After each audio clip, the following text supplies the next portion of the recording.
Take these broken wings and learn to fly again, learn to live so free. When we hear the voices sing, the book of love will open up and let us in. This is the Community Solutions Podcast. Jason Bradley, Andrew Richter from deep in our underground lair, circling back around so that we don't have to answer any real questions. How's it going? Going great. Yeah, good.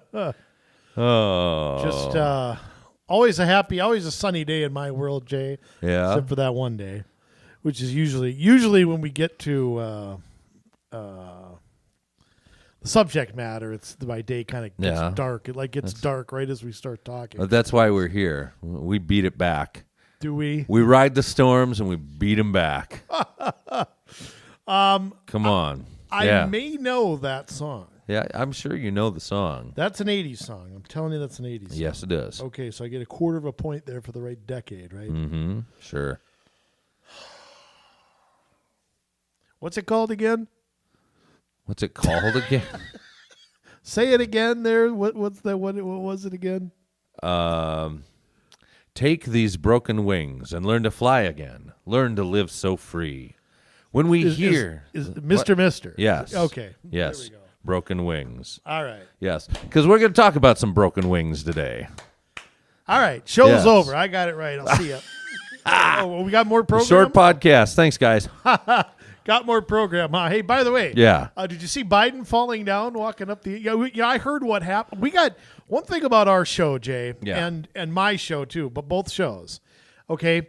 We've got eyes and ears everywhere. Right? We got microphones all over there. You know what happened? You know why he tripped? No. He dropped a couple quarters. That's what I was dropped that a what quarter. it was? That's what happened. Boy. He couldn't pick it up. He had butterfingers. So he could. It's kind of like when the Vikings get a pass, you know, just butterfingers, everybody.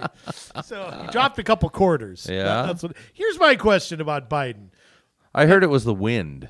It was the wind. I think that's it was 3 miles an hour out of the northwest. Here's my question. Yes. Why is it you remember? Well, you don't remember, but I neither do I. But I read history. When Gerald Ford tripped one time, and Chevy Chase made like a for like a year. Yeah, he would fall down the stairs, and Why is it taboo?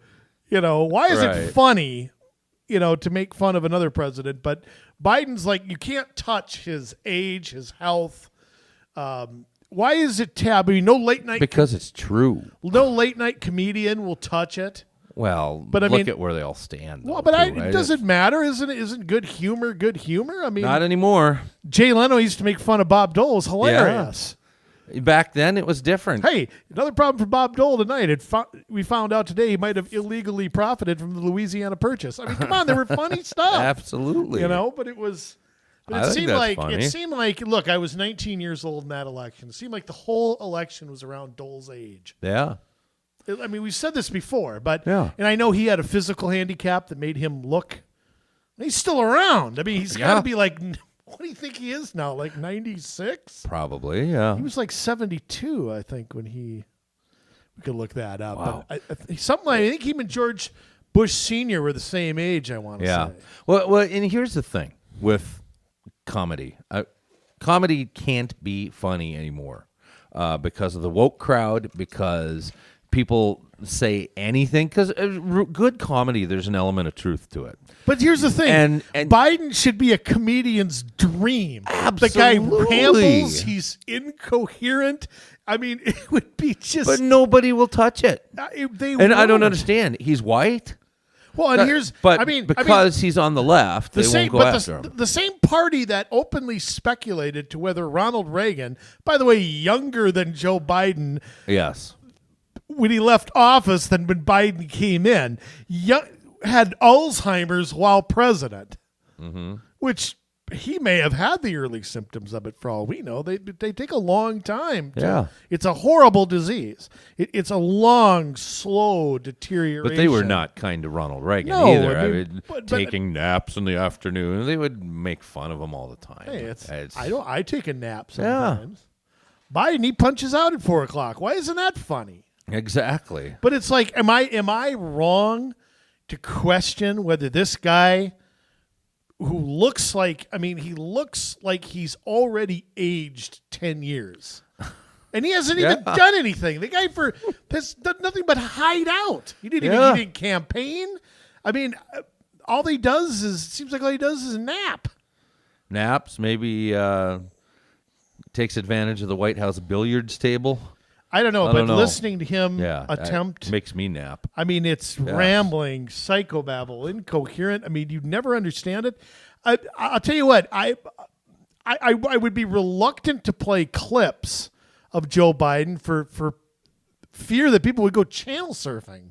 But you guys, if we played Joe Biden on this program, you'd get off your iPhone or whatever you're listening on and check out something else. I mean, you wouldn't stay on here, and I'm just. But I'm just wondering. I mean, I know the media is out there to protect him, but I mean, at what point do you go, okay, isn't it obvious that, like we've said before, the House of Representatives is paying no attention to him. They're doing whatever they want. Yeah. He's too weak to stop him, and they won't listen anyway. Right. Okay. I mean, they just won't. Obviously, these executive orders were written for him by some lawyer or somebody else. He's just the puppet to go sign them. Probably can't even tell you what's in them. Doesn't explain them to anybody when he does so. Yeah. And you think I keep thinking. I mean, the reason I mention this, I keep thinking that and it's hard to keep a secret nowadays. I mean, it really is tough, but something has to be wrong with the president, because you've got a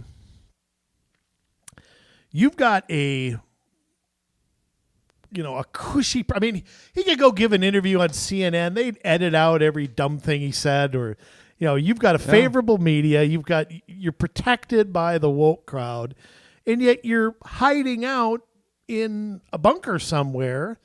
And the country supposedly is in crisis. Remember that's what. And for 2 months you don't talk to the nation.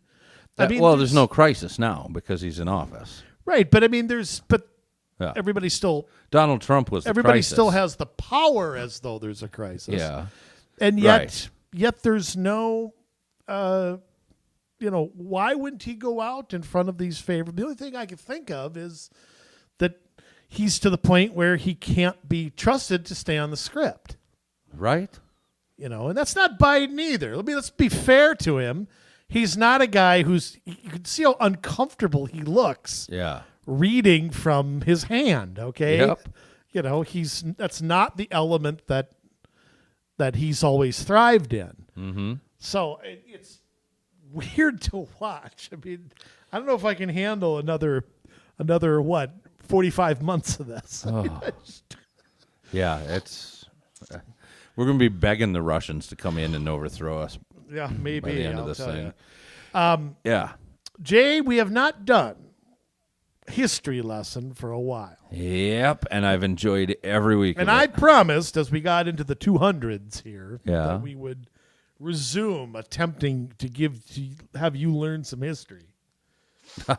I've learned history. I just ain't learned the dates. Well, you ain't gotten much better as long as this has gone on, but we're going to try. All right. Jay, we're going to do last week of March, first week of April. So we're going to expand into the future here. Sounds good. March 28th, 1979. Oh. In fact, these are all, one's from a while back, but most of them are from the last, 50 years or so. Mm-hmm. March 28th, 1979. An event in the United States occurred that day. Jay, name that event. Oh, boy. I was but a wee lad. That's all I get. That's the date. That's... Well, how do I give a hint here without giving it away? 79. It is not Iran. It is not Iran. No. No. It was the stagflation. That was from the election of 76 to the election of 80. Right. Yeah, I know. Like that Saturday Night Live when Daryl Hammond played Jimmy Carter and Will Ferrell played Castro, and Will Ferrell goes, stagflation, we don't even get that here.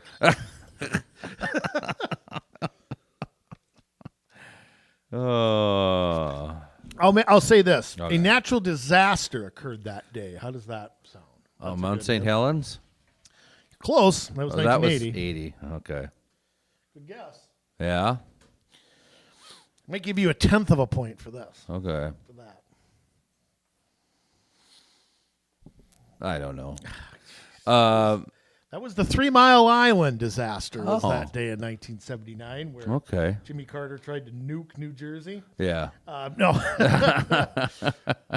But there was a great Saturday Night Live where Dan Aykroyd was playing Jimmy Carter. Yes. And he walked in to mop up or something in 3 Mile Island. He went to clean it or something and came out and he was like 100 feet tall or something. It's hilarious because they did a report where Baba Wawa was there reporting. It was pretty funny. All right. Jay, Yeah. March 29th, 1961. Something happened. How do I put this? Beatles' first #1 hit in America. Well, that was not that day. It was not in entertainment. Okay. I don't know that this was a good or a bad thing Yes. because it might lead to a new state. So I don't know if that was good or bad. Oh. Puerto Rico became a territory. You're on the right track. Yeah. Okay, that was when we ratified the 23rd Amendment. Yeah. That gave 3 electoral votes to the District of Columbia. Ah. That's what I meant by becoming Yes. a state, because that may lead to that. Who knows? Yes. Okay. They're working on it. Moving on. Yes. April 2nd. We're going way back, Jay. Okay. In world history, April 2nd, 1917. Oof. Oof. April 2nd, 1917. I'm going to say...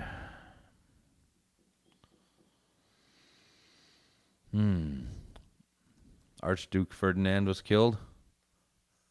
It'd be 1914. I believe it was 14. June 28th, Okay. 1914. Yeah. You're in the right ballpark, though. It is about World War I. Yes. I know it was too early for the League of Nations because the war went through November 11th, 1918. 18. Yeah. So You're on the right track. the French surrendered. Oh, wait, that's every day. Every other day, maybe. All right, Jay, you're Yes. close. You're close. Okay. That was the day that President Wilson asked Congress for a declaration of war against Germany. That's when we got in. Okay. We got in 4 days later, but Yes. it was his speech that night. And much to everybody's chagrin, President Woodrow Wilson was not put on the front lines of that war. No, we So, tried. They didn't yes. want him either. We tried to make a prisoner exchange. You can have Woodrow Wilson and your top pilot back. We don't need anything. Just take him. Exchanging for the Red Baron. Yes. April 4th, 1968, a very tragic event happening that day. That was the Altamont Huh? riot. Or no, with Kent State, maybe? No, that was 1970. 70. Ugh. It was one of those crazy weather underground kind of things. Not saying you're on the right or wrong track with that. Was it that deal where Asada Shakur killed that cop in the New Jersey tunnel? Nope, that wasn't that day either. You just give goofier answers as it goes. What do you mean goofier? Those are real events Well, they that were. happened in that time frame. That's not goofy. That's District 281. They know all about that. Absolutely. April 4th, 1968, Jay. Yeah. Martin Luther King was assassinated on Martin that Luther day. King. So I'm just not good with dates. James Earl Ray, the Yep. lone gunman, supposedly, probably. Yeah. Ray died in 1998 while in prison. Ray, mostly a career as a petty criminal. Kind of strange how he ended up killing King. No motive was ever really uncovered. In fact, some, even in the King family, came to believe that Ray was not guilty Wow. of that crime. Which, Very shortly after that, Bobby Kennedy died. yeah, that June. Yeah. Sirhan. See, I know history. I just don't know dates. Jay, I'm going to put Yes. this one in your wheelhouse. Okay. The final one. April 5th, 1994. Kurt Cobain died. Kurt Cobain. That is definitely in your wheelhouse. I played a show that night. Oh, really? I did, and it was a hard one for me. Kurt Cobain of Nirvana was late Yeah. on some child support payments, so he killed himself. I don't think I'm that's why that kidding. happened. I jest. No. He was married to Courtney Love. That would if that didn't drive him over, she drove over him I think personally. so. It's that's the rumor out there, is that possibly she did it Really? herself. Yes. But Now, was he from Seattle? Was he up in that area? Is that Yes. where he was from Yep. originally? Okay. Yep. So is that where he was at the time of his death? Yes. Yeah, he was at home. I remember that very vividly. I mean, like I said, I was not a huge grunge, but you knew who Nirvana was. I Right. mean, but I was not a huge fan. But I do know how big of a story that was at the time, and of course, it would be a circus today if something like that were to happen. But what was the? He was ill with something. What was the whole thinking behind it? Well, I don't know if anyone really knows what happened. Did he leave a note or anything? Yeah, I think he left a note and shot himself with a shotgun. But there's always that rumor that Courtney did it. So I'm not saying she did. That's we're giving you the complete story here at Community Solutions. I'm gonna have to investigate that. Yeah. I mean, I'm really gonna, because that's intriguing to me. Yes. So yeah, I mean it was big. I remember. I was playing a show that day. Found out about it after we'd got all set up and sound checked, and hit me like a ton of bricks. It's like, oh my goodness, and I got to go on and play music. I've kind of had a knack for that. I was playing shows, trying to think if it was the night that Chester Bennington passed away from Lincoln Park, or there were like three of them pretty close to each other. Oh goodness. Or it was the Scott Weiland, who died here in Minneapolis. That sounds familiar. What from was Stone he? Temple Oh, Pilots. okay. Yes. And They yeah. seem to come in groups. I hate to Yeah. say that, but that it really does. Doesn't it seem to Mm-hmm. happen like deaths, whether it's by suicide or whatever, seem to come in bunches. I can remember, this is totally wacky, but I can remember, I believe I was playing a softball game the night Phil Hartman was killed by his ex-wife or Yeah. murder-suicide, and that happened to be right after Chris Farley had passed away. I remember there was That was a tough one, yeah. there was all these guys from Saturday Night Live were, they had gone through the Belushi deaths and all that earlier, and then Chris Farley might have died around like Christmas time, but I remember it was like springtime when Phil Hartman died. It was so surreal to know that he was, I believe he was shot in like a murder-suicide or something. I mean, I don't remember the Or didn't he circumstances. drown in a pool? I don't know. I know that his it was his wife or ex-wife that killed him and then killed herself, I believe. Well, I don't know what happened there, but But some of those people, I mean, I don't know. When Scott Weiland went, that was hard. When Chris Cornell went, that was really hard. I remember that, yeah. Oh, that was really hard. And then Chester Bennington was not long after that, and that was really hard. And I wasn't a huge Linkin Park fan, but I don't know. They had just released an album just prior to that, and there was a song on it that was just super sad about like people dying before their time. Yeah, I hate to say it, but there have been a lot of deaths of musicians where I was never a fan of their music, or not a huge fan, and then I hate to say that they pass away and they become nostalgic, and it's almost like their music becomes bigger than it ever was, almost, because there's a new sense of the person behind the music. Mm-hmm. You know what I mean? Like there's a new, you think, gee, maybe I should have appreciated this guy when, or you'll never hear this person sing this again. It's kind of it's a goofy feel. It's a weird feeling. I don't understand. It's just spooky. I think it's spooky that it's like, oh, that person, they'll never make another song again. They'll never play. They'll never do a concert.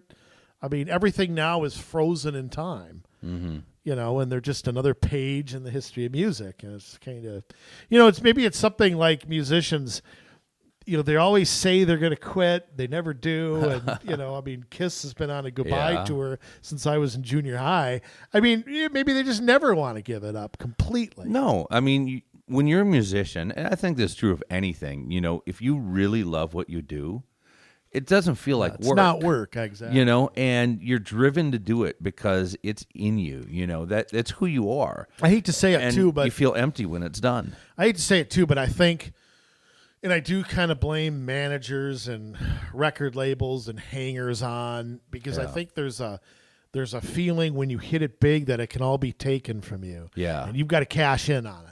You've got to go on every talk, so you got to do concerts. And I think these guys and gals burn themselves out quickly. Yeah, they can, and it's kind of like then they got to take a time out. Yeah, and go on a beach somewhere for 6 months. Well, the Beatles did that. Yeah, they recorded albums every 6 months, 2 albums a year, and then that's the way it was back then. Though exactly, you didn't do an album every 2 years because it was about the single and how many singles you could get on an album, and it wasn't about the album. That came afterwards. But then they hit that period where they all went to India for a little bit just to kind of decompress. And remember, they came to the United States and it was crazy.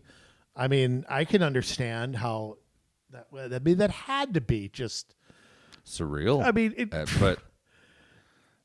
just think, you said about the singles going on. I mean, you got to remember it wasn't like it is now. I mean, you weren't everywhere. You couldn't click and listen to what you wanted. There was limited radio. And it was all about who you knew and getting that song on radio. And once you got it on radio, how do you get the next song on radio? Yeah, exactly. And then you got to go play concerts. And then but then this state's hardly ever heard of you. And then got to go on this TV show. Yeah. I mean, and there's 4 channels, and to get on there is like they went on Ed Sullivan. Right. So I mean, it's kind of I can understand it totally, but I do think the burnout rate is such that nobody. There's no such thing as going slow and steady anymore. Right. It's either 125 miles an hour or you've got to go.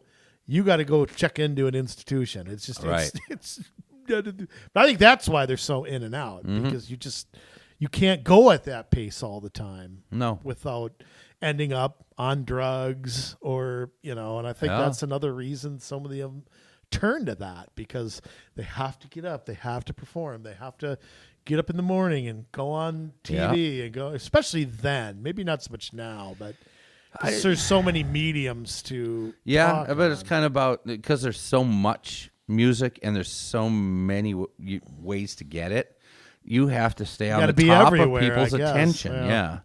We forget, don't we? Yeah. We move on quickly. Yeah. Speaking of moving on,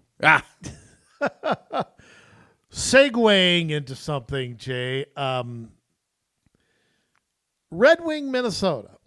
Oh, my favorite this time of year. Oh, is it? I don't know. Oh, okay. Now, I've been through there. Is that where that one casino is? I don't know. Treasure Island? Because I've never won at that casino. I just want people to know. I have never won a piece of butt wipe at that freaking casino. That casino's taken more of my money than all. You keep going back because you think you're due? Actually, I have not gone for quite a while. Yeah. But I made an annual trip there for quite a long time, and that boy, it was an expensive weekend because I had to win Dookie. But Red Wing has been in the news Yes. recently about the dismissal of their police chief and some controversy that has swirled from that on why and what happened. Some residents there are not real happy about it. And it kind of leads to maybe a bigger issue, Jay, of Roger Pohlman. He was the police chief. Yes. Who the city council ousted. And we need to back up and maybe explain how they can do that. Yes. Because typically that's not what happens. Red Wing No. is a charter city, Jay, with interesting authority. Yeah, their charter had some surprises in it. A lot of charters look the same from city to city. I mean, there are differences in between cities, but this one had some interesting things. And now, Red Wing, I mean, for those of you that don't know, it is on the border of the St. Croix River, a little southeast of the Twin Cities. And it's what you say, like 15,000 people? 16,000. 16,000 people. 800 and change. Yeah. And so for a city of that size, when you figure in the Twin Cities, Minneapolis and St. Paul have let's explain it this way. Almost every city in the state of Minnesota has what is called a weak mayor form of government, where the mayor is the figurehead of the council. He's elected to the council, sits on the council, gets one vote on the council, and really has no special powers other than maybe to have some say over what goes on the agenda, facilitating the meeting, things like that. Gets to go throw dirt and cut ribbons on special projects. If you could compare them to a president or a governor, they are more like a head of state. They are not the head of the executive They're like a speaker branch. of the House. They're not the head of the executive branch, right. the way it would be. They are. Nope. It is more of a figurehead, ceremonial, like you said, ceremonial position, right? Than it is one of. And I mean, again, when I first got into politics, I didn't understand that. Neither did I. Yeah. And this goes back to the beginning of the progressive era because you had to talk about that. Well. It's good for people to know. You're not going to say 1913, are you? No. Okay, I'm not then going to say okay. that. Okay. Philadelphia A's won the World Series. That's about the only thing that was good. Other than that. So, back before that, and speaking of New York, New York, your favorite. Well, the Yankees, but nothing else. Well, that's true. They had a very corrupt system of government, and you had like the whole Tammany Hall thing where you had special favors that went out from the city council to all their buddies. And we should mention there was a Tammany Hall in every big city. Oh, New York. Of course. There still is in Chicago. Yes. But New York, being New York, had, from Thurlow Weed back up through Roger Conkling. Yeah. And everybody in between. Oh, Roger Conkling. Hey, you know what? I tell you what. Father his Roger main Conklin. guy was Chester Arthur, who I thought turned out to be a pretty decent president. Yeah, my opinion. I don't like. But Father you know Roger what? The Conklin. best. Yes. That's why I always say sometimes the best person to put in charge is a critic. Yeah. If you go back to Arthur, he owed his whole career to getting appointed to these cushy government jobs. Yes. Who came in and changed that? Him. Yes. Who had the credibility to do that? Somebody who benefited from it, who saw the corruption once he got in a position of power. So sometimes a critic, people always laugh at this, but I always say the best person to put in charge, it's the Nixon going to China. Yeah. The best person to put in charge is a critic. Yes. They'll come up with something that ends up, changing things. Right. Yeah. So anyways, way back at the, beginning of all this there's another history city government for stuff. You, Jay. Yeah. If I ask that question in the future, you'll know it now. No. Right? Okay. I'll forget it. If it has a date attached to it. The story is here. I will always remember that. But so what happened is with Tammany Hall, you had corrupt city councils giving favors to all of their buddies, and you had mayors that were ceremonial figureheads, but they didn't have any power whatsoever. That changed in early 1900s, you had one group come along making the mayor, giving him strong mayoral powers, which allowed him to be able to veto legislation and serve as the head of the executive part of the city. And you actually started to see a separation of powers like you did at the state and federal levels. Well, the progressives couldn't have that because they were building a system where administrators would run the executive branch. So they created a weak mayor form of government in which the mayor would become a part of the city council, would be able to have a vote, still, as a figurehead leader, but got to preside over meetings. And that really is what we see in most cities today, is this progressive concoction that really messed with things, because it still allows for all sorts of corruption to happen, maybe not at the same level, but you still do see it where certain builders will get all of the contracts in a city or this or that, and you don't have anybody running the executive branch other than employees that have been hired. Whereas if you have a strong mayor, which we do in St. Paul, Minneapolis, Duluth, Rochester, Mankato, bigger cities like that. Red Wing is one of those with only 16, almost 17,000 people, which is unique because the other cities in the metro don't have this. Maybe Bloomington, I don't remember, because that's a pretty big one. But, I mean, even places like Maple Grove, Plymouth that have, St. Louis Park, 40, 50,000 people, 60,000 people, they even don't have strong mayors. Right. I mean, in big cities. And a lot of them, Maple Grove, I know being one, has got all those at-large. Mm-hmm. They don't even have wards. Which is crazy. I mean, it's nuts. Yep. And to me, even the small cities not having that I don't like, because that's when you end up with a little cabal running everything. You end up with, everybody in 3 square blocks, and they're the ones that, run Hazard County or whatever. I mean, it's silly, but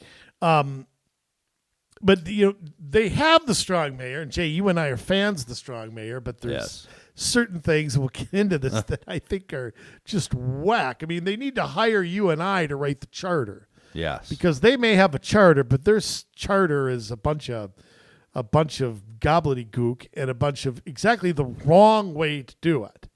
My book. Right. And I know my book's kind of thin, not a lot of gives a pages lot of power to the city council. Well, I think that the part where we're going to talk about here, where I think it's pretty sticky, is on general administration. Yeah. Which is chapter 3. Again, I'm not going to read it. You guys can read it yourself. But basically what it does is it says the council shall appoint administrative officer. I assume that's like a city manager or administrator. I don't know what title they call it. Financial geek, clerical officer, legal officers, which is strange because most cities farm out their legal to a firm that loans a person when they need, and they bill them the hours. Financial geek, that's verbatim, right? That's how that's written in the charter. Yeah, OFFICER, geek. Yeah. Okay. Director of engineering, a chief law enforcement official, chief fire official, administrative services director, community development director, public works director, and such other officers that may be required by state and federal law. I can tell you that's pretty much none. Yeah. That's actually a longer list than I think they need in a city of 16,000 people. Probably. I mean, the idea that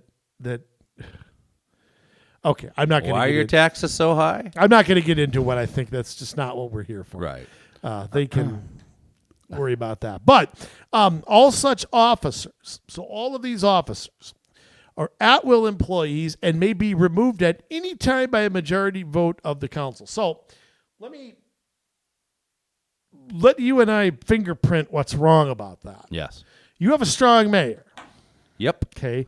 The mayor is the head of the executive branch. Yes. They should be appointing these people. Absolutely. Okay.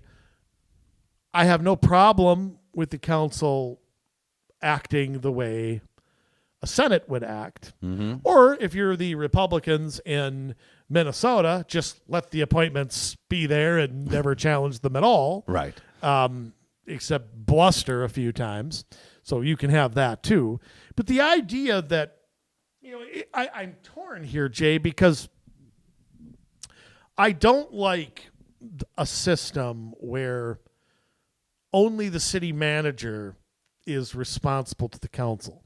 Right. But every other employee is sort of off limits. Which is what a lot of them do. Right, and I think that's problematic. But I think this is a problematic too, because we're going to get into this with the letting the police chief go. Mm-hmm. Is the council does not need a rationale to get rid of somebody. Right. And the city of Red Wing is doing a great job of hiding, from what I can see, from hiding behind, well, it's personnel, it's confidence. No, they're an at-will employee. Okay, this isn't a union employee. This isn't a negotiated contract. Right. You're an at-will employee. So, no, that doesn't apply here as far as I'm concerned. Mm-hmm. If I'm an at-will employee, Jay, I'm not, do I have the same protections that signing a contract where it states, these people are paid with my tax dollars. Right. And if the police chief's fired, I think there ought to be an explained reason for that. Yeah, you're not saying they should be in a union with a contract. No, I'm not. I'm because saying we don't like public unions either. But I'm also saying you can't have a new police chief every 2 weeks. No. Under this, the second that the police chief gives you a little resist, which they're going to do, they're going to defend their department. Absolutely. And they have every right to do that. Now, ultimately, they answer to somebody. But I think this began with the George Floyd thing. You've got a very left-wing council down here. Which is strange because at the state level, it's red. You have a Republican senator. You have a Republican House member. When does that mean anything when it comes to local elections? And that's it. City of Crystal has Ilhan Omar. I mean, Yeah. that means nothing. Right. It just, again, we talk about the local level being under the radar, nobody paying attention to it. These are the consequences when that happens. But this all really began, I think, and again, it's not easy. It's not easy to get information here. But I think what's going on is you have Red Wing openly discussed defunding their police last year. Yes. Now, under the city charter, the way I'm reading it, they can do that. Yeah. I mean, we went over it, and their city charter says, and I'm reading 3.01, the council may, consistent with the provisions of this charter, create, abolish, rearrange, and combine such departments, divisions, in offices as deems necessary or proper. I mean, even though they have to have a chief law enforcement official, I suppose that could be a sociology professor or something. I mean, if they, it doesn't say, it doesn't say it can't be. But, according to their reasoning for letting go of the police chief, it just sounds like they're largely blaming him for kind of a bad,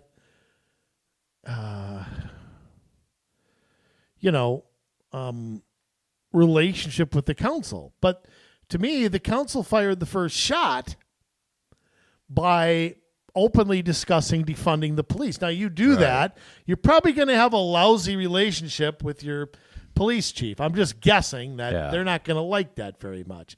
I mean, is that reason to is that cause to fire him? No. I mean, because he doesn't agree with you defunding his department? Well, I can understand why he disagrees. And I mean, I should also mention that the chief was given no chance to defend himself. They tried to push him to resign. And and if he resigned, I bet he could have gotten a nice compensation package. I bet they would have offered him, Red Wings tax dollars to go, and he refused. Right. So no, you're going to have to fire me. So they fired him. Yeah. But I mean, this is from, I'm reading rivertowns.net. Let's see. The issues, including social justice and community policing, these are in addition to a growing pressures felt in much of the country between law enforcement and people of color. Especially since the George Floyd death in Minneapolis, the city has discussed defunding its police department. So, is there any evidence that the chief acted? Is there any complaints from residents about people of color being targets there? Is there any, nobody can really point. I'm just concerned about, what I'm concerned about is that this is going to be the backdoor way that cities do this. You're not going to have a discussion in public about reforms. You're not going to pass legislation. Right. You're not going to involve the residents. You're just going to find somebody who will just kind of behind the scenes carry out this woke stuff. Mm-hmm. City councils met in a closed session Monday to consider unspecified allegations against an unnamed employee.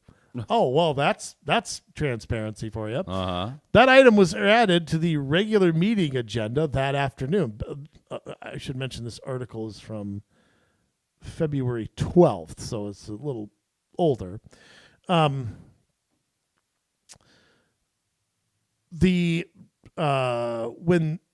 they reconvened, they were directed by the city administrator to proceed as they had discussed. Well, it was a closed session, so we don't know what they were proceeded to do. The directive became clearer Tuesday after the Republican Eagle, I assume that's like a newspaper or something, filed a data request under Minnesota law. The chief had been put on paid administration leave after the council held a preliminary considerations of allegations involving him. I should also say that they sent out a letter when they fired the chief. They mentioned no allegations. They mentioned no cause of wrongdoing, no charges against him.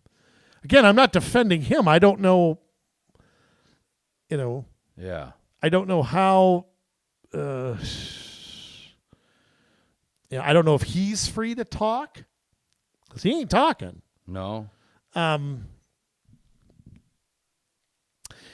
There have been tensions between some of the council members and the chief since the formation of a new advisory team in 2020, looking into city policies, starting with the police department. Well, I'll just say news for you here. When you make a advisory team, and they're going to go after the police department, you're probably going to make an enemy out of them. Yeah. Why did the council sit down and say, okay, what have we had for incidents? What are we doing, to reach out to the, it doesn't sound like they wanted to work with him. Right. I mean, that's the sense that I get. And I know I had read some things too about, just the push for equity from this council, and let's see. This is from down in that area, rocksandcows.org. Red Wing crazy. Police chief fired by BLM activists is how they write it. Now, are they BLM activists? I don't think they are, but I mean, we looked through their profiles, and it's a whole lot of crazy left stuff. It's equity, it's a lot of the things you'd probably expect to find. Yeah, you're right. Racial equity, social justice, a lot of the terms that, you'd expect to find on somebody. But again, I'm concerned about not just the process here, and you can go back to your article, Jay, but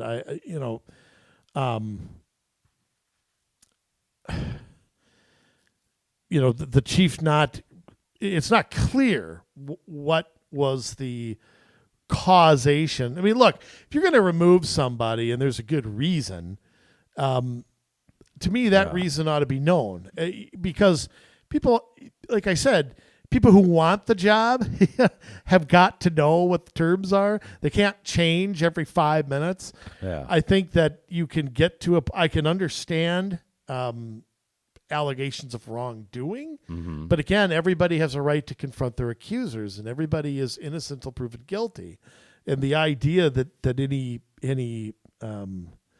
action like this is taken because this chief does not want to have his department destroyed, I do not think that that's a sufficient reason to remove him. But I also think that this idea that no one can talk about it is, he's a public servant, and so are these council people. Right. I mean, don't they owe an explanation to what? Yeah, you would think so. I know sometimes personnel decisions are kept kind of under the hat. If it was a city manager, it was something like that. They probably wouldn't say either. But I think when you're dealing with police and there is an obvious tiff in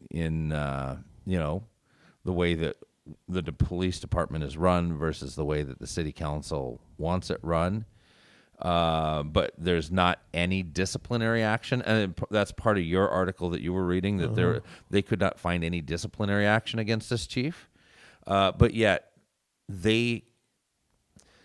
back in December, this city council wanted this police chief to enforce the mask mandate and to find and possibly arrest people that gathered in groups of 10 outdoors. Well, it was December. I don't know that there was a big problem. Right. So you have things like that, plus all of this drive against systemic racism. Well, despite discussing and openly admitting that they discussed defund the police, Councilmember Becky Norton, boy, talk about a woman with the crazy eyes. Oh, boy. Hate to meet her in a back alley. Claims that we have stated, and we have stated it multiple times, that nobody on the council has talked about defunding the police, and that has not been up for discussion at any point, so we can put that to bed. That's BS. They have discussed it. Yeah. Maybe they haven't discussed it formally, but they have on social media and other networks, they have shared things. They have liked things that talk about that. And clearly they are, whether they've actually talked about defunding I think that's hyperbole. Yeah. They want to make the Minneapolis style, Seattle style, Portland style. That's the kind of police department they want. Now, maybe they're not going to come out and say that. Maybe that's not defunding exactly. But I don't agree that is what I think they are. I think they're sympathetic to that. I think they want to make all of this change, and I just disagree that that's the truth. I think they are part of that, and Yeah, and I'm looking at Data USA here, and just so that all y'all understand what the makeup of Red Wing, Minnesota is. The 5 largest ethnic groups in Red Wing, Minnesota are white, non-Hispanic, 86.7%. White, Hispanic, 2.76%. So what does that mean? They're half and half, or they're part Hispanic? Yeah, I suppose, or something like that. Grandpa was Martinez. I mean, yeah, I don't understand how they quantify that. Yeah, I don't know. Maybe light-skinned Hispanic Spaniards. Maybe I don't know. I don't know. 2+ non-Hispanic, 2.48%. We're 3 in right now, and we still haven't got to black. Black or African, finally at number 4. Black or African American, non-Hispanic, 2.33%. and American Indian and Alaska Native non-Hispanic 2.22%. Really? Alaska Natives aren't Hispanic? I didn't know that. I'm glad that they called that out. You're looking at a place that's 86.7% white. And what are you wanting from your minority? How many blacks groups? are on the council, by the way? 0.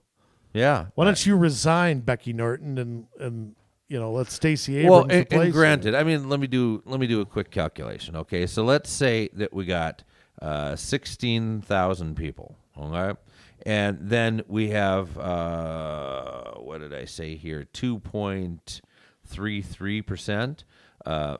Sorry, let me back up. It was like 16,800, and then we'll multiply that by 0.0233, and that gives us about 391 people in Red Wing that would be black. Jay, you promised me there'd be no math. I'm doing the math. I'm taking care of it. I'll do the history. You do the math. I'm taking care of it for you.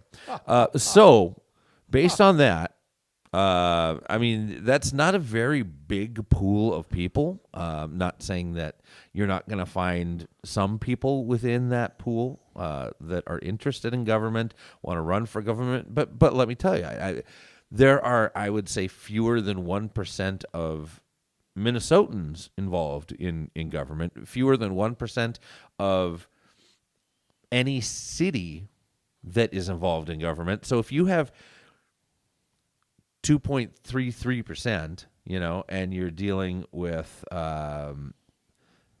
let's figure this out. How many did I say? 391. 391. Okay, close enough. If it's not it, and we'll multiply that by 0.01. If 1% of those people got involved in government, you would have almost 4. Well, and I come back to there's, Yeah. You and I've talked about this. There are other ways too. I'd like to know how many minorities are on their commissions. Right. I'd like to know, they could lead by example, couldn't Yeah. they? Exactly. It's and that's the thing. When we're talking about people being involved in local government, we're talking about advisory commissions, city councils, school boards, county boards. It would also include sheriff, county attorney. If there's any, I don't think there's any hospital boards down in that area. But yeah. So you have really, if you're sticking with the statistics across the state, you're looking at 3.9, almost 4 people that you might be able to wrangle. And that's high because we don't even have 1% of people that are involved in their city government that way across the state. So being super generous, you might have 4 African American or black people that get involved in city council, county commission, school boards, and all of the advisory commissions for each of those 3, sheriff and county attorney, and down there also the Soil and Water Conservation Board. Mm-hmm. So there's not a lot to go around,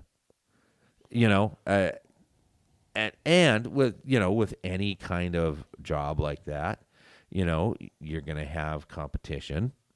Granted, they want to make it the diverse choice. Well, I think the bigger issue just becomes, what is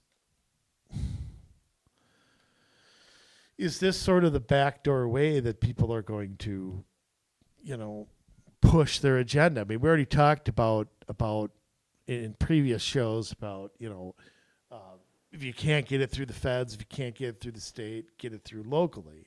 Right. If a police chief gives you pushback on something or tries to explain why they think remember, they have to implement things.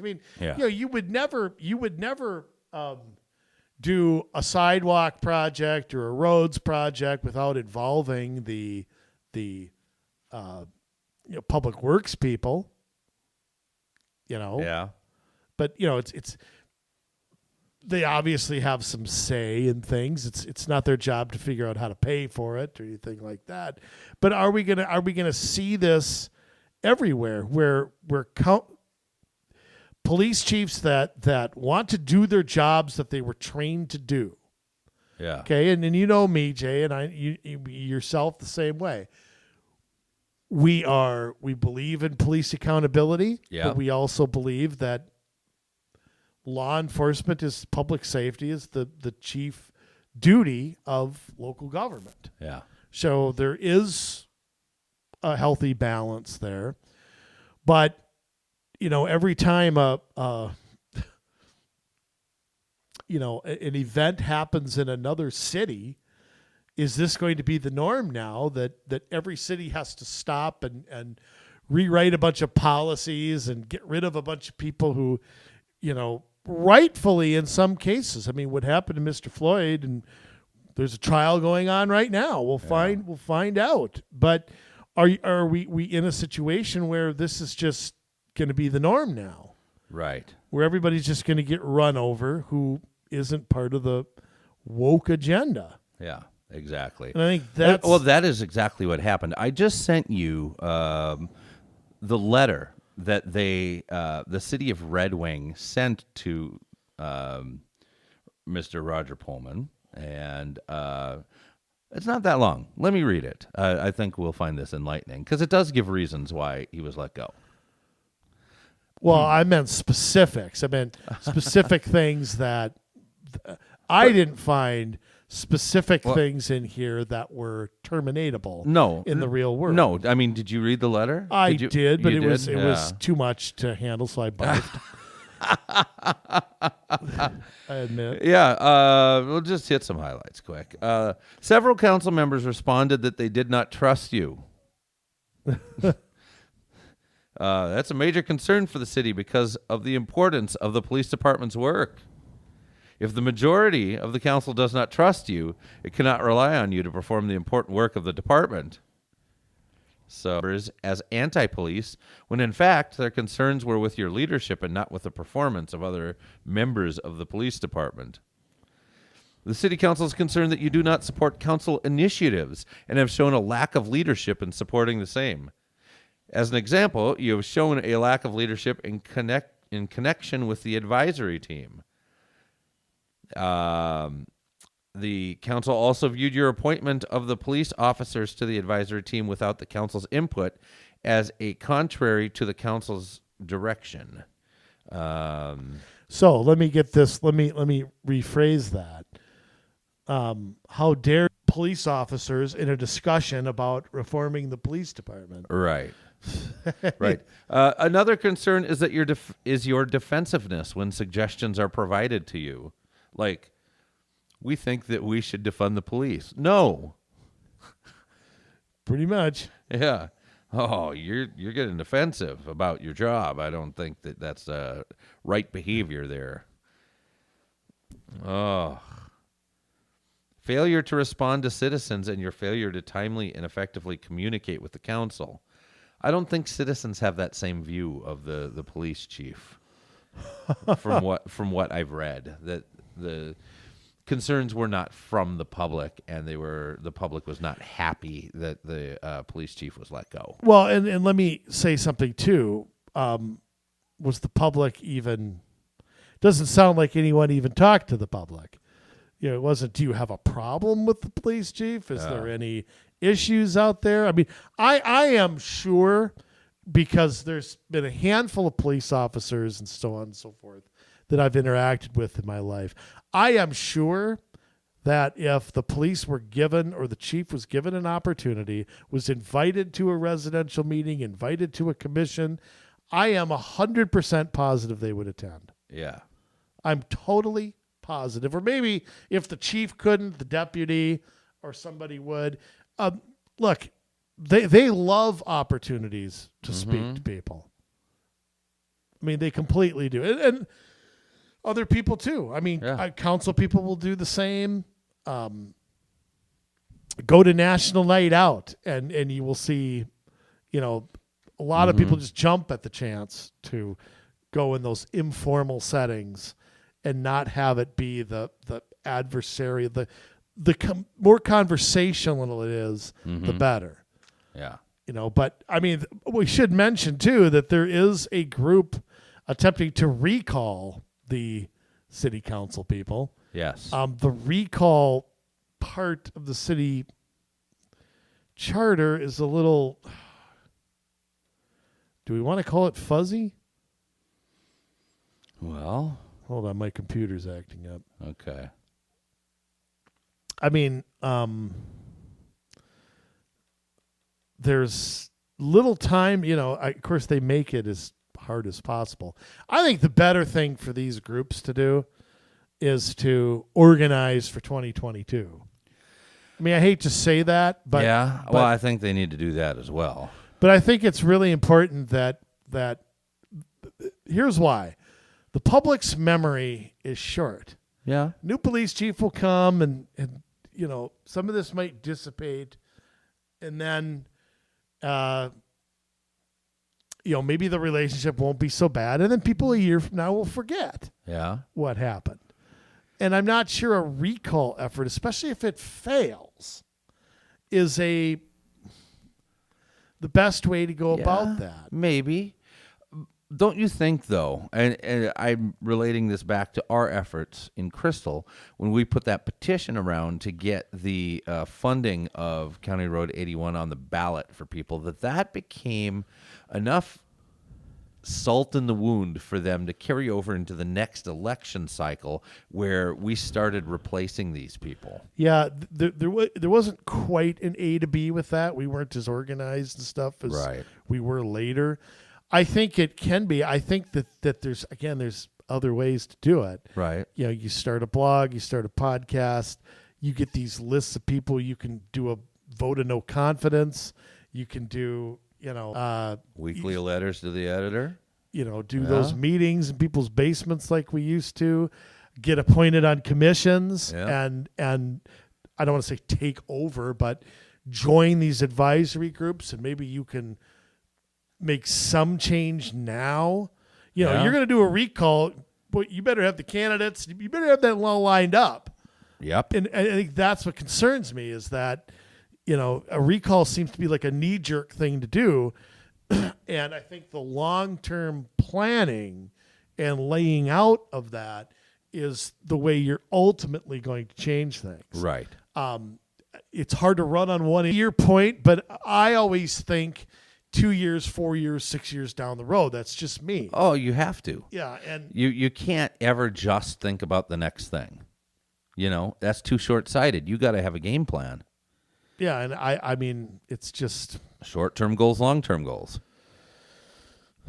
Well, just consider me somebody who questions whether that's the. I agree with you if that's the only thing they're doing. And again, I don't know that it is, but right. But like you say, if they don't have the candidates lined up, or if they're not thinking about if this fails, then what are we doing come election time? Well, I think another thing might be, okay, you and I might agree on police, but we might disagree on 20 other things. Who are you putting in? Yeah. Have you flushed out the people running? Right. I'm sorry. I always just, just get to that point where it's like, I'd rather see candidates with a bigger agenda and a having that year to campaign and plan and absolutely. Good luck to them. I mean, look, this council's god awful when you look at these folks and you see the direction Red Wing's going. They have an equity policy which was rewritten in 2020. Again, you're talking about a city of 390 black people. Yes. I've been looking at the meeting agendas, and I haven't seen anybody come to the council meetings claiming they were treated racistly. I think this is a solution in search of a problem. Don't think there's a race problem in Red Wing. I think they're trying to create one. Yes. And so, again, that's where the council's personal agenda, gets forced on everybody who lives there. So, again, you got to look at who you're picking. I mean, you got to think about who you're voting for out there. And I I don't know if there hasn't been a lot of choice. Yeah, the ballot box that's a good or question. A good question. I don't care. I don't care what happened. Their in the council last election, is. I know there's multiple people on that council that are pushing for ranked choice voting as well. I saw those articles, all over the place where old what's her name, Becky Norton and Evan Brown were out campaigning and testifying to try and get ranked choice voting to Red Wing. So testifying to whom? Where did you see that? By the way? I don't remember. I was doing homework. They don't need to testify to it. They they can do it. Unfortunately, so yeah, they can with a charter. You can just kind of write that stuff right in there. But that's not to say don't get a charter. Your city needs a charter. It just needs a good charter. Well, that's true. I mean, you do. Yeah. It's better than being a statutory city and letting the legislature change your rules whenever they feel like it. Well. I mean, that's that's definitely the problem with the statutory city. But I'll tell you what, you got to be careful. You got to be deliberate. Yep. When you're writing a city charter, I mean, it's the right terminology and the right things. And now, Jay, you and I. We mentioned a little bit. Let's rewrite this charter a little bit. Okay. How would you do the part about the department heads and all that? What would you add? What would you get rid of? Would you lay out the police and fire have to be demand? I mean, state law basically does that. But again, when you have a charter, it's your opportunity. I always say it's your opportunity to restrict government further, but it's your opportunity to specify all of that and make it Red Wing central. So, I mean, how would you do that, Jay? What would you, I mean, we kind of mentioned it a little earlier, but I mean, what would you take out? What would you put in? How would you reword this entire section here? Well, obviously, when you have these, as much as I don't like these administrative offices and how they run the city, when you have a strong mayor, you're able to kind of have these people work for you, which is better if you're a knowledgeable mayor and you're able to have these people work for you rather than guide you in the way that they want you to go, which is always the issue with city staff. Are you running the city or are they running the city? So with that, I think all the department heads should be hired by the mayor. Now, you can have the city council approve that. You obviously have that in the state and federal government, where the executive department heads are, the secretaries and the whatever are approved by the Senate. Now, you could have that if you want to. I don't know if all cities do it that way, and that would be a good question for a city like St. Cloud or Duluth. How do they do that? I doubt that in those cities because especially I know in St. Cloud for a fact under Mayor Dave Cleese that the people that are in those city departments are part of the executive branch specifically and work with the mayor. Where like in a weak mayor system, the city council will appoint liaisons to go into and take part in these different advisory commissions. Well, in a strong mayor town or city, they work directly with the mayor. Because all of that comes under the executive branch.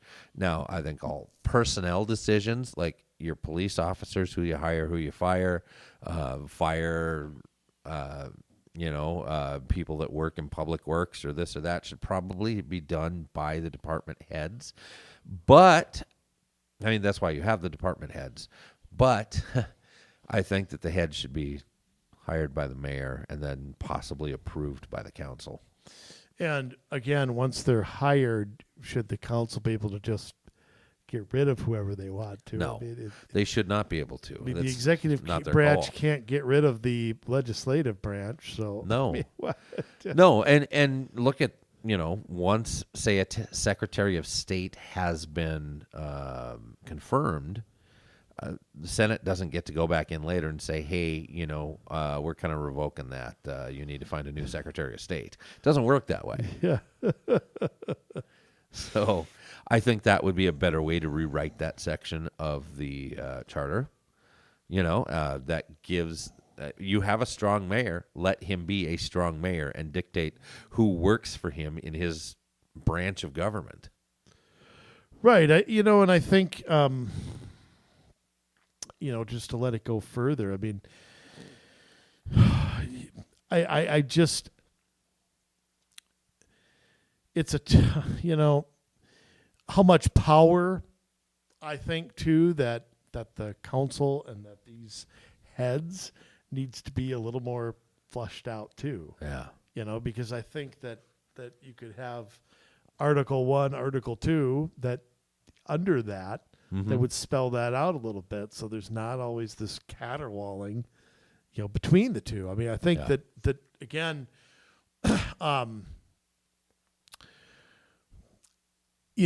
one of the things that concerns me about them becoming political appointees, which is what they become ultimately, is that are we going to get qualified people to run these departments? Qualified, I mean, that they have, not that they all think the same thing, Right. but that they have a background in this and they're qualified to do it. And I don't want the mayor appointing their friends, No. or people who, but I also think the mayor should appoint a qualified, like-minded people.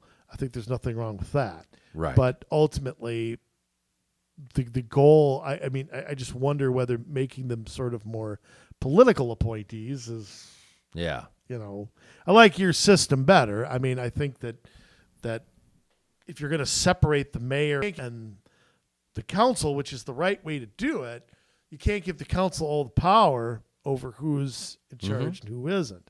Because I don't like the system of the city administrator basically being the only person that's between the council and the staff. I mean, I think that's a problem. That is a problem. And so, but I think the roles of the two should be clear, that it shouldn't be ever changing, that the role of law enforcement just shouldn't be so difficult. Right. The role of the park board person shouldn't be so hard. Mm-hmm. And I think we're making it just so much harder than it should be. I mean, that's just, Mm-hmm. it just stinks. But I'm going to tell you that I think this is going to get worse, not better. You might be right about that, Andrew. It's tense now, and I know the mayor of Red Wing did not approve of the removal of the police chief. This was done by the council, and there was one member of the council that was gone, so that one didn't vote, and there was one other one that abstained. Way to show some intestinal fortitude. I mean, unless you recused yourself because the police chief is your relative or your friend, like you have them over for dinner regularly, that I understand. There's not enough of that kind of thing that goes around. You should be recusing yourself if it's a personal friend or family member. But if there's not a conflict of interest and you just chose to abstain, you're a weakling. I mean, get some guts. Well, yeah, I mean, that's just silly. I mean, how could you not take a position? Yeah, to not vote is to vote. You're not taking a stand for anything. It's 5-0, at that point. 5 with one gone and one abstaining. It was 5-0 to get rid of them. Yeah, I mean, totally. It just. What does that say about your city council, Red Wing? Well, and I mean, to how can you? This has obviously been boiling for a while. So the idea that you're not going to vote on it when you're it's a big decision, Right. huge decision, and you can't sit on the fence on a decision like this in my book. Right. I mean, if you think it's right, if you think it's not, I mean, it's just a nightmare. I don't like people who abstain from anything. It's just not why we voted. Yeah, and I mean, you got to go in and you got to make tough decisions. Absolutely. So, It's like Pontius Pilate. I wash my hands of this. Oh, sorry, you're still implicated by not doing anything. So,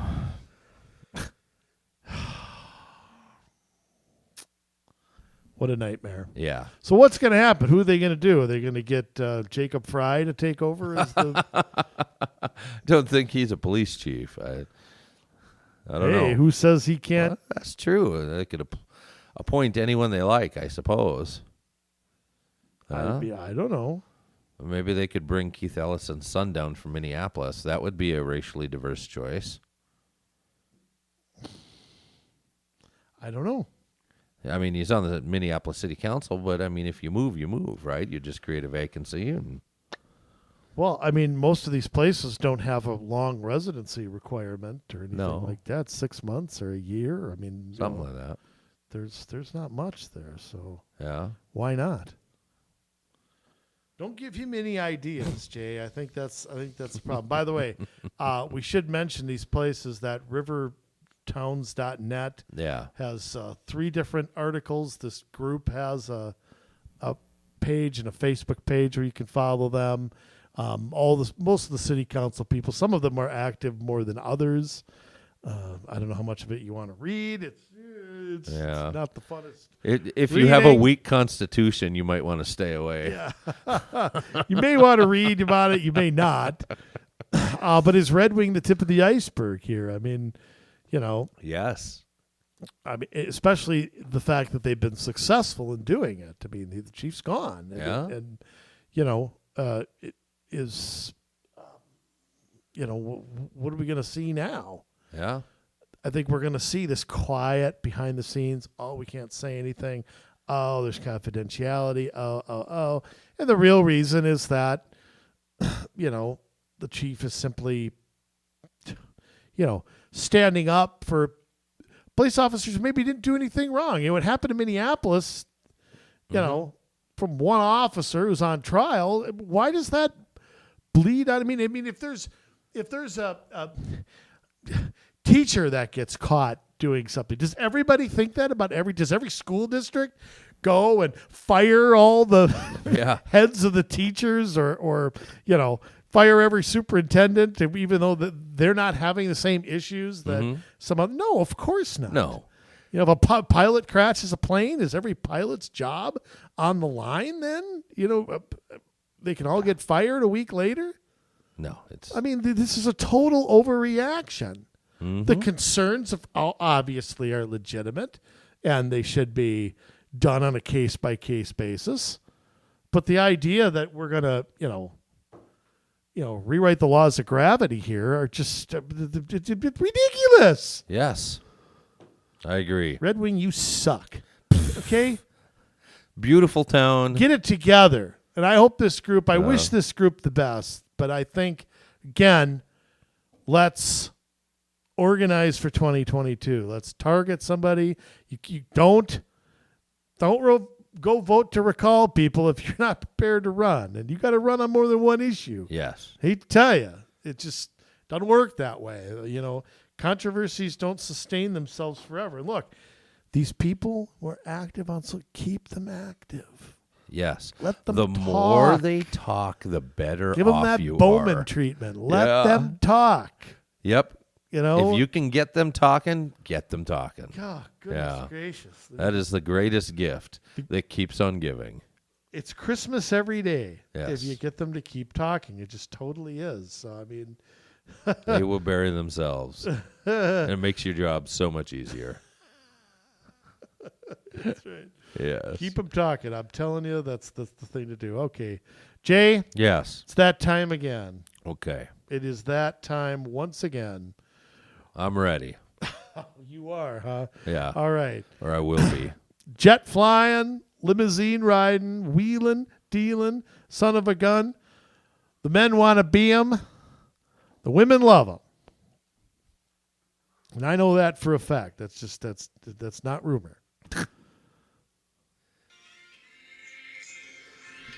With another rendition of the sign-off sermon, we welcome Community Solutions' own, the only man I trust with 2 first names, Jason Bradley.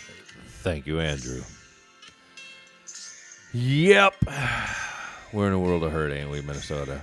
No, not as long as there are people willing to stand up and fight, we're not.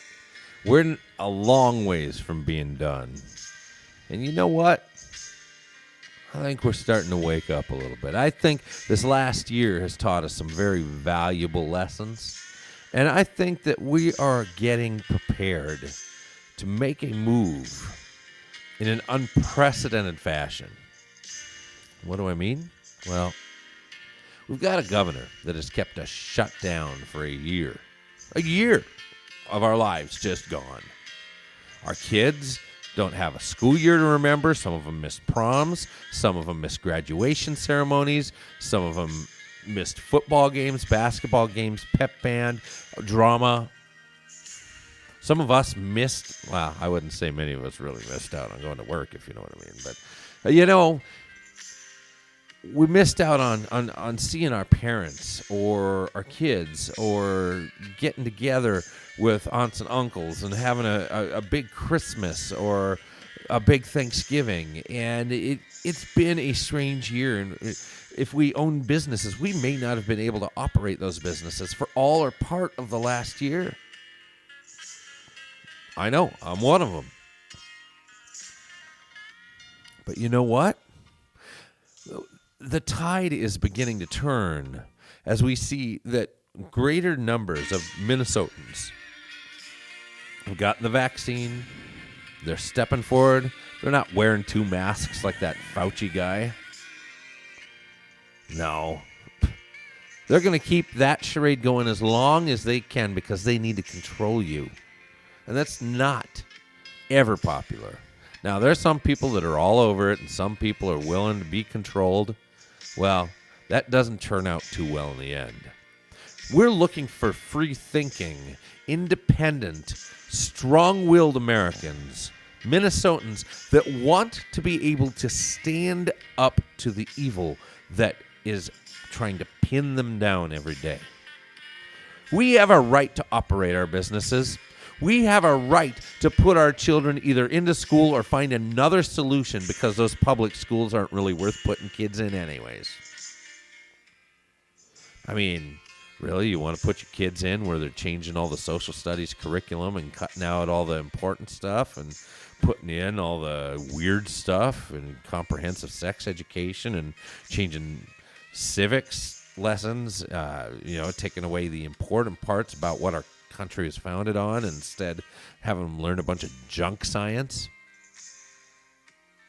I don't think you do. And I think if you had another solution, you would take it.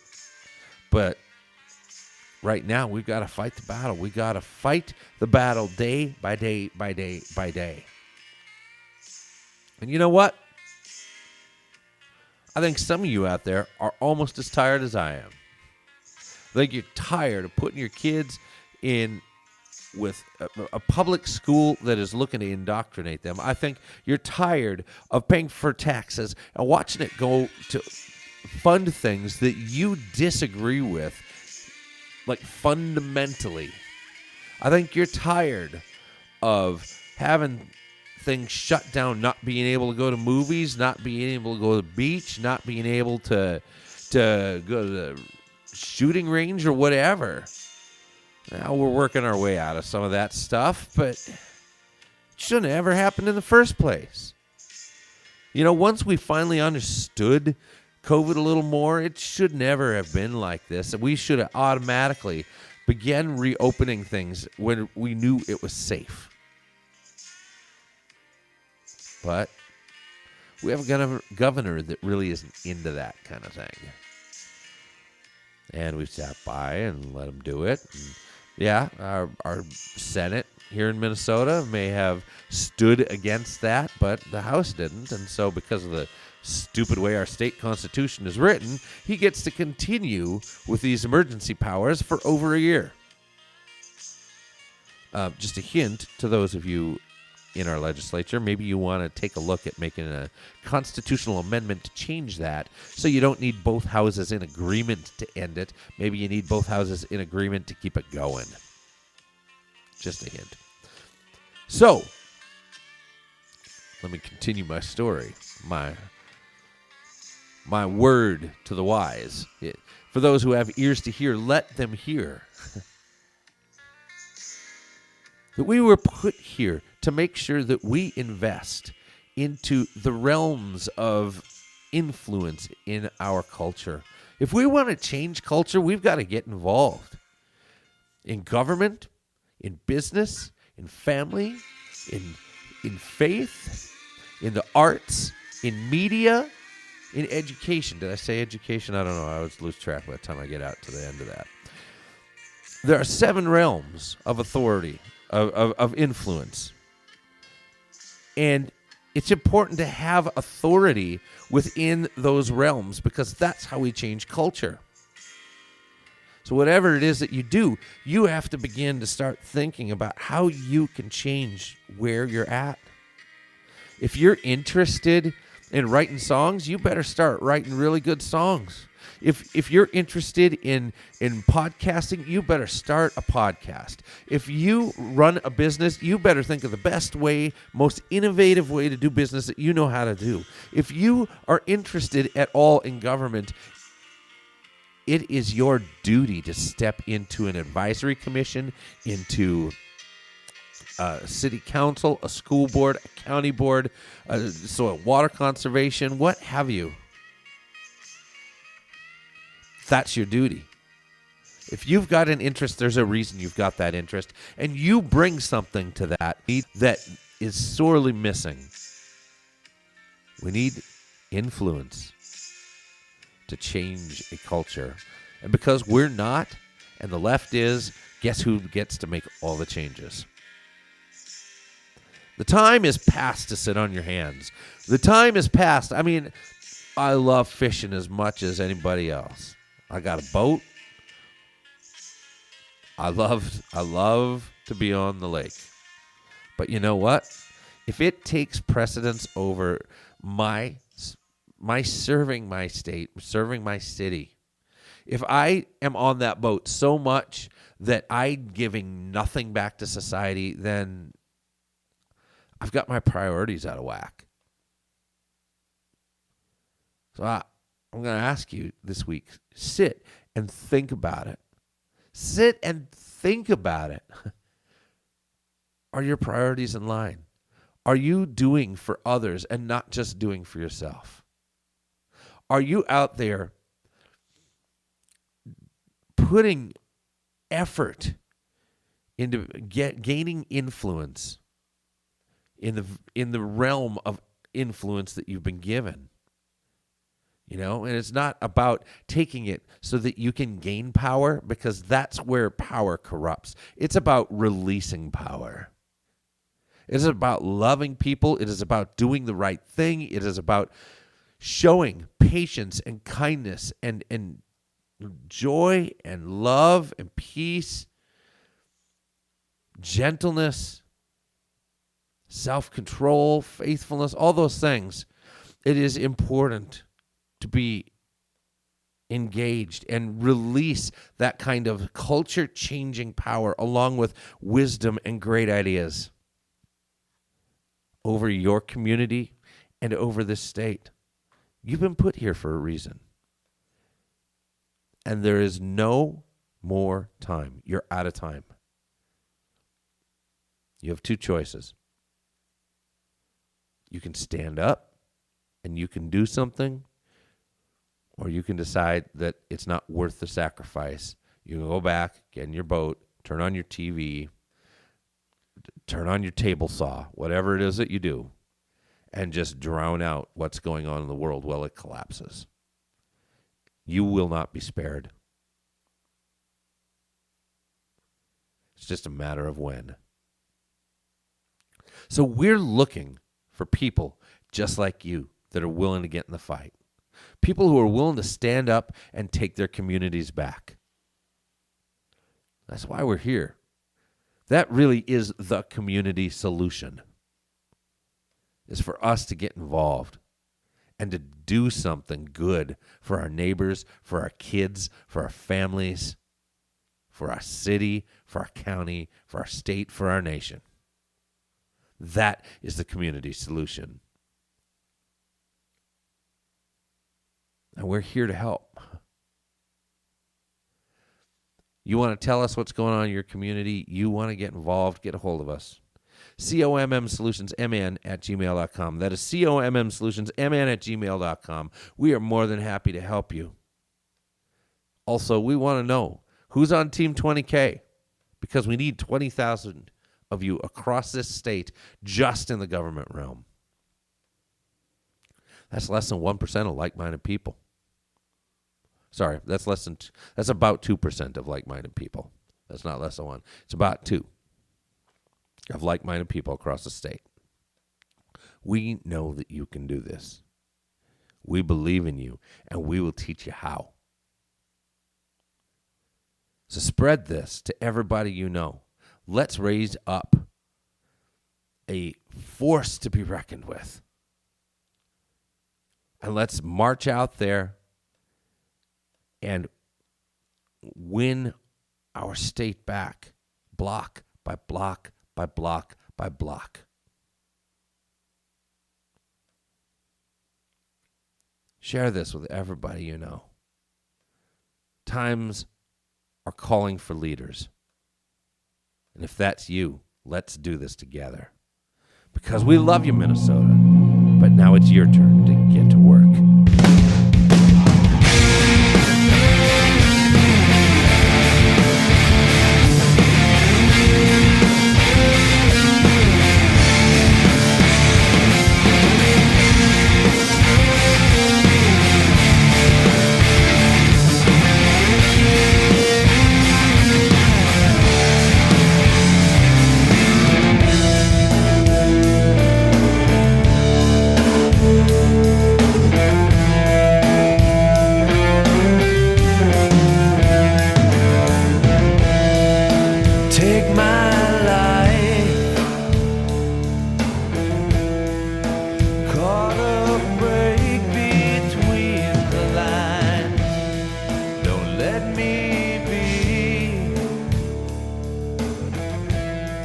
If I get too caught